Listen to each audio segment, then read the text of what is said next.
Hey, it's Thomas here, and today we're going to be checking out Toons' Coral Rack. If you want a place to put your frags in your display tank that will blend into your scape rather than stick out, or maybe you're just out of places for new coral and want to add some new real estate without having to change up your current rock structure, and want a magnetic frag rack that can give you a gravity-defying piece of porous ceramic dry rock that is ready to hold those frags and look great while doing it, then check out the Toons Coral Rack.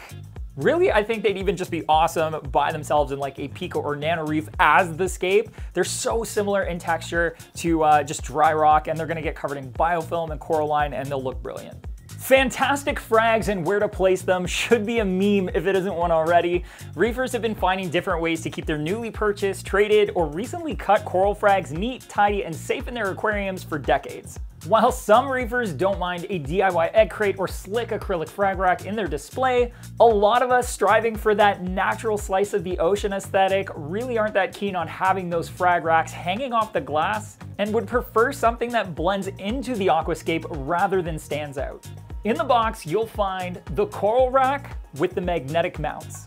They come in two sizes. The Nano is roughly 7 inches long, 5 inches high, and 3 inches wide with holes for 6 plugs. And the long that I have here is roughly 9.5 inches long by 5.5 inches high and almost 4 inches wide with holes for 8 plugs.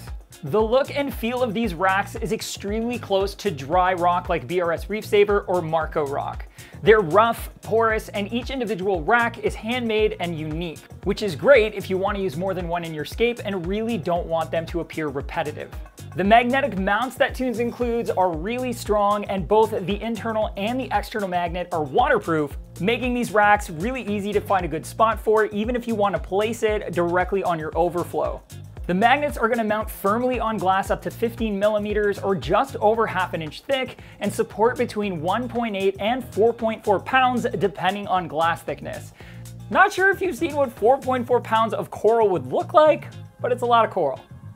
Like a lot.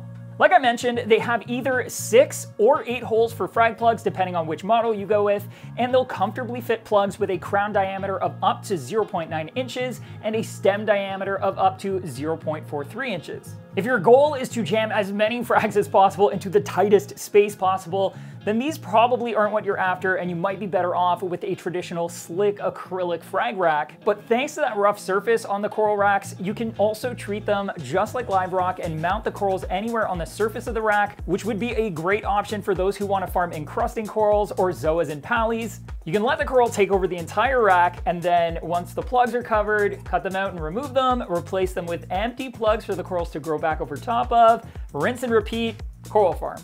I personally also really love the idea of using these racks as a way to add new real estate to an already jam-packed reef tank full of corals. Reefers have a hard time turning down a killer-looking coral frag, and having a way to easily add new space in your reef without having to disrupt your current scape or move corals to add onto the existing rockwork is going to be a very attractive alternative for a lot of reefers. Plus, if you ever decide a different spot in your reef tank would be better for that rack, you can very easily just move it around. I'm also really digging the idea of using them as an aquascape for a Pico or Nano Reef. One or even a few of these racks could make for a really cool floating scape.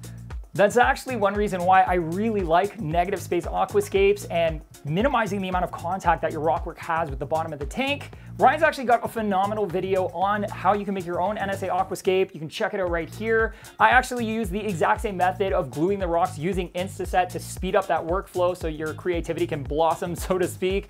I just wish that I used the exact same step he did with substrate on the rockwork to kind of make it look awesome. You'll see what I mean. Check it out.